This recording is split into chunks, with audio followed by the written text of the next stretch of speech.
those mad lads actually did it. Slong Games actually went out of their way and made a better version of Gintoki. This is Andriole. He is such a broken damage dealer with a strong one-shot potential thanks to being able to ignore a huge chunk of defense. He's able to give himself so much, like having great mobility with an act again skill, and he can also just act again himself with the right condition, and has self-healing. So if you guys truly want to see why I'm hyping this guy so much, then let's go check him out and see how you guys can build him. With this talent, if there's no ally within one block, his attack and defense increases. Once per battle, after taking action, he can choose a non-summon ally to grant Ult Loyalty, and he himself will gain a command where this unit and the ally unit with Ult Loyalty gets a stat increase. When an ally unit with Ult Loyalty eliminates an enemy or dies, he recovers all the way to max HP, and if he already took action, he can act again. But when that ally dies, he gets Hostility. He gets Terrain Master. When entering battle, he attacks first and ignores 30% defense. And all of this cannot be dispelled or be immunized. And his command effect cannot stack with others that do the same thing, and at the again can only trigger once per turn. At first, this guy will be passive aggressive, but once the ally with the talent buff dies, similar to Gintoki, he'll transform into a force to be reckoned with. Not only that, you'll be better off giving this buff with someone he can synergize with, a character who can engage the same way he does. Because you don't want to put it on a tank, otherwise it's going to be very hard for him to get the hostility buff. Unless you're trying to sustain like in regular content, then somewhere in that area, it'll be fine. For the Mastery Stones, for the Armor Headwear, you want HP, attack, and defense. Weapon Accessory, HP, attack, and skill. But on the accessory, you can do defense instead of skill. For the Arena Stones, you can do an offensive set like mine, or do a defensive set. I personally recommend going with an offensive set so that he can have a sure chance of tank busting. Andriole has some really good soldier choices. The new infantry one, which can deal good damage, have high HP, and is able to reflect melee attacks, and is able to heal. And one main thing about them is that they can move 5 blocks in total. So with these guys, he doesn't really have to be afraid of dealing with lancers. The new cavalry one, they can also do good damage, and when above 80% HP, enemy soldiers within 2 blocks have their attack and defense lowered. So it's gonna help take a little less damage and deal a little bit more. The angels, they can hit decently well and survive magic attacks a lot more better. With the Steel-Winged Warrior, they can do good damage and they will take less range damage in general. With his best weapon, one of them includes Dragon Slayer. People use this to mainly try to kill Bernhardt, which is something only in PvP. The others that you can use are Routing Light, which does more damage the more blocks that you move. Then you can do Sealed Guardian. Then the Last Justice, which is something that you want to use as the last option. For the armor, Forbidden or Tiamat, then Aeolus or Bloodline. For the helmet, you really want Tear for the skill increase, but other than that, Aeneas is there for more HP and defense. Vampire Mask is going to be really great in regular content for the defense drop. With the accessory, for more killing power, either Judge, Prisoners, or Slayers. So pick whatever you feel like if you want to have a better time killing a certain class type. Or you can do Overlords for the stat immunity so that his DPS value doesn't get lowered. Then you can also do Winged Shin Guard as a last resort, which will increase your defense when being attacked. As for his best enchants, either Breeze or Full Moon. For the type of stat enchants that you want on him, it's going to be HP, attack, and defense. But if you do get magic defense in some of them, then that'll be fine. But on the accessory, it's going to be HP, attack, and crit, or defense instead of crit for better sustain power. But most of the time, if you have a high enough HP and attack, or int for magic characters, then that's mostly good enough, because getting 3 of the right substats will cost you a lot of investments. So it's typically not worth it to get all 3. HP and attack are fine, or HP and int, if they're high enough. Alright, so hopefully you guys have an idea on how to build an Andriole. So to anyone having a hard time with the first awakening stage, let's go ahead and check it out. Alright, so for this stage, you're gonna be up against Bernhardt, Leon, and then Roland. So these are the skills that I recommend on them. His attack again skill to just move more, Javelin, which lets you move 2 blocks, pretty weak skill, but you're able to attack from 2 blocks, and then Route. I would say mainly if you're having a hard time killing any of them. You're not going to be doing a lot of damage, but you are able to stun them. So you can use this and then into Javelin. But if you're not really worried about that, then Assault or his other strong one. I don't recommend bringing this one. It does have a really short cooldown, but you're going to be losing 30% of your own HP, which can screw you over. But if you insist, then go for it. With the soldier choices, I really recommend the new Cavalry one, able to reduce their attack and defense, so you take less damage and you deal a little bit more. Then you got the Angels, which does have the defense increase and can hit decently well. Then you got the Steel-Winged Warrior, which lets you attack well. There's also the Griffin Knight, but they do die easy, but you are going to be hitting very hard. Alright, so the first opponent is going to be Bernhardt. Now Andriole is all cavalry, so you really shouldn't have any trouble dealing with them. So I'm going to head in 2 block attack him, and then be fine. But if you are taking too much damage, then go on the defensive tile on the left or right. They're going to really help you a lot. And then with Leon, I am going to turn stall so that I get my javelin back. But on this turn, I'm feeling pretty lucky. I'm going to go with route.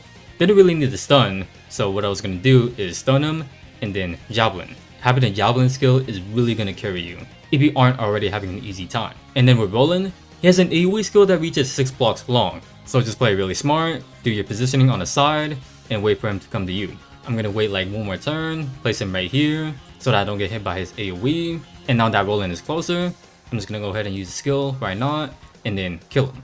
Easy as that. So yeah, my Andriole is just like really built, so his attack is just ridiculously high. Even if your Andriole is not like mine, he's still gonna hit really hard and has good skills to help you get through this. I don't think this should be really hard for anyone. So yeah, for some of you guys, I feel like you don't really need my help. But as tradition, these type of videos will always have them.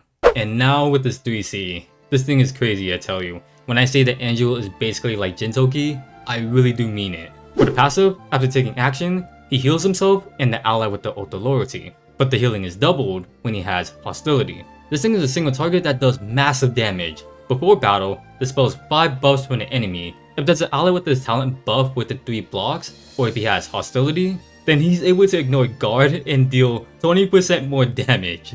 Upon eliminating an enemy, the skill cooldown is reduced by 5 turns and he's able to move 3 blocks. Otherwise, he can act again, and both of the effects has a 2-turn cooldown.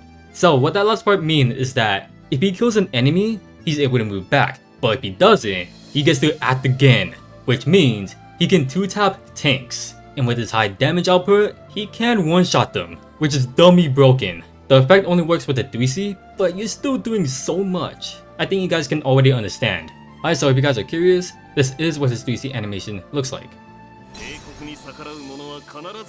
Alright, so to anyone new around here, I normally don't do the second awakening stages unless they are really difficult, which in most cases, they're not. You do get 3 other characters that you can use, and they're really all you need to get you through it. That's how easy it is. Much more easier compared to the first awakening stage. Alright, so with that being said, let's go right on into his showcase. Alright, so here we are. We're gonna take a look at his talent again. So if there's no ally within 1 block, attack and defense are increased. Once per battle after taking action, you can choose a non-summon ally to grant auto loyalty, while gaining a command where this unit and the ally unit with the auto loyalty get a stat increase, and when the ally with auto loyalty eliminates an enemy or dies, he restores back to full HP and is able to act again. But when that ally dies, he gets hostility, where he gets turn master, attacks first, and ignores 30% of the defense. And all of his stuff cannot be dispelled and ignores immunity, and the stat boost of his command effect cannot stack with others of the same kind, and the act again triggers once per turn. So right after ending Andriole's turn, you can see that you can use 1 skill, and if you click and hold, it'll tell you everything about it. This thing only reaches 5 blocks long, and then I'm gonna pick it on SP Sigma to give him all those buffs. Just a stat increase. So now if we take a look at the buffs, there's a stat increase and his own command. And if we check Sigma, there's the auto loyalty and the stat increase. Now even though it does say command, it's only for them, so the other cavalries next to them, they don't have anything. Alright, so I'm gonna have Andriole attack real quick. And one thing that I do find something pretty broken is with this act again. So Andriole attack Sherry, dealing a good amount of damage. And so right now I'm gonna have Sigma attack Sherry. And hopefully let's kill... Oh wait, the fixed damage? There we go. And so right there, Andriole got to heal back to full and is able to act again. Like, it's fine if he acts again, but being able to heal all the way back to full, it's so dumb. It is so ridiculous. But remember, it's only when the ally with the auto loyalty does that. From anyone else, he won't get that effect. And same thing goes for when they die. That certain ally must die. And so that way, if they do, Andriole will get a new buff from his talent. So we'll go ahead and check Andriole right now. Just by looking at him, you can see like a red sword popping up above him. And the same thing goes for the ally with the auto loyalty buff. But I think it should be yellow, like above them. And so if we go ahead and check what Andriole has right now. Terrain Master, when entering battle he attacks first and ignores 30% of the defense, which is really huge. Like, if you guys don't understand, 30% is a lot. He's gonna be hitting for insane damage. Alright, so now if we go ahead and check his skill, his 1C has a 4-turn cooldown. The passive on it, when there's an ally with the auto loyalty within 3 blocks, he's able to revive. This thing is an act again skill. When using it, he gets an immunity buff and ignores enemies in his way for 2 turns, so he's able to move 3 blocks to attack. So I'm gonna go ahead and use this one, and the passive on it sounds pretty good, yeah, but it can be a bit weird sometimes, because he always wants to be near that specific ally. And Andriole is an independent character too, like he can be fine by himself. And so now if we check out Andriole, you can see the immune to all debuffs and ignores obstruction when moving past 3 enemies. Click around Sherry, so click him around. So yeah, technically nothing is gonna get in his way. Very good at the again skill. Although it is pretty OP that he does get a immunity buff. And with his unique 2C, it's pretty straightforward. 1 turn cooldown, this is a single target before battle, he loses 30% HP, and does the same thing to the other enemy. It's a pretty weird skill. You are going to be hitting pretty hard, but you are going to be screwing yourself over. Like right there, he died because he took too much damage. And the unique thing about it is that the fixed damage only goes towards himself, but on the enemy, it hurts them and the soldier. And then finally with this 3C, as a 5 turn cooldown, the passive on it restores 15% HP to him and the ally with the ultra loyalty, but the healing is doubled when he has hostility. It's a single target skill. Before battle, dispels 5 buffs from the enemy. If there's an ally with ultra loyalty within 3 blocks, or if the caster has hostility, then this attack ignores guard and does more damage. When he kills an enemy with this skill, the cooldown is reduced by 5 and gets to move 3 blocks. If he doesn't, then he gets to act again, which has a cooldown of 2 turns. A little bit straightforward, but let me show you what it looks like. So I'm gonna have Sigma stand right there to set up for Andriole. And if we take a look at the buff that Ellen has, he's able to guard for physical attacks. So I'm gonna go ahead and send Andriole in and then attack Rihanna. And see right there, Ellen was able to ignore guard. But he wasn't able to kill right there, and since he didn't, he got to act again. But that right there, you are able to 2-tap tanks. And since Andriole can deal lots of damage, he has the potential to actually one-shot them. So if we go ahead and actually kill with this,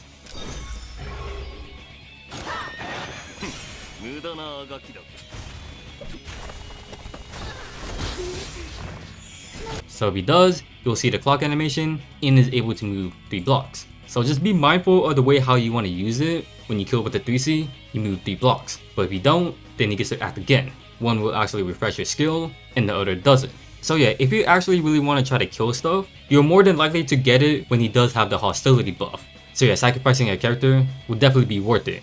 Just make sure it's on a character who will actually die. So overall, I know I didn't show much of his hostility effect. I'll just show it right now as a background gameplay for you guys, to let you guys watch him go crazy. But Andriole is stupid OP. He doesn't have the survivability like Gintoki, but he's gonna be hitting way harder than him. One of the better one-shot potential and even damage output out of anybody, thanks to that talent alone, letting him ignore 30% defense. This 3C, dummy broken, able to ignore guard under the right situation, but he can 2-tap tanks in Neo Zerida. Simply use this 3C to one-shot them, and since they aren't going to be fully dead yet, he will act again, then use another skill to kill them again. And if he actually kills something, then the 3C is fully refreshed, and you are able to move back. Why they gave such thing to a character like this is beyond understanding. His own act again skill is great, and his own talent is pretty broken. If the ally with his talent buff kills an enemy, then he gets all his HP back and acts again. But if they die, he gets an insane buff that makes him destroy anything in his way. So yeah, Andriole is just a broken damage dealer overall. So he's very worth it to summon right now. Great mobility that gets better with this hostility buff, can be consistent to use, quite self-sufficient, sometimes not even needing an attack buff if he has hostility. This character has act again and a very high damage output. The only part that sucks about Andriole is that he can't survive a whole lot of stuff compared to Gintoki, and he's always going to rely on that ally with his talent buff. And you do want to stay near them for the revive. And the character that you want to give it to is someone that he can synergize with, like on an attacker who wants to approach to attack. So that way the opponents can kill them and he gets the insane buff. In regular content, it's something that you don't want to do since you actually want to keep your characters alive, whereas in PvP, sacrifice plays are normally worth it. Alright, so that was Andriole's showcase. In regular content, he can be a very competent attacker, giving his talent buff to another attacker to let him act again, or if you're using him in a boss battle, you can give that buff to someone like a tank, so that they can survive a bit better. In PvP, it's literally like using Gintoki a little bit, just better mobility and killing power. By the way, you do need pressure for one of his spawn. I'm not sure what was it, but I'm pretty sure it was the defense spawn, the topless one. I could be wrong on that, so don't really quote me on that. If that's the case with Pressia, then the attack bond is fine enough to use Andriole. so that he can kill things a lot more better. So if you don't have Pressure, then your Andriole is just gonna die a lot quicker. But that's really all that I got for you guys. If you guys did enjoy this video, feel free to leave a like and subscribe if you want to see more, and feel free to let me know down in the comments how you guys feel about Andriole, or if there was something that I may have missed. So yeah, thanks for watching. Your fellow Z.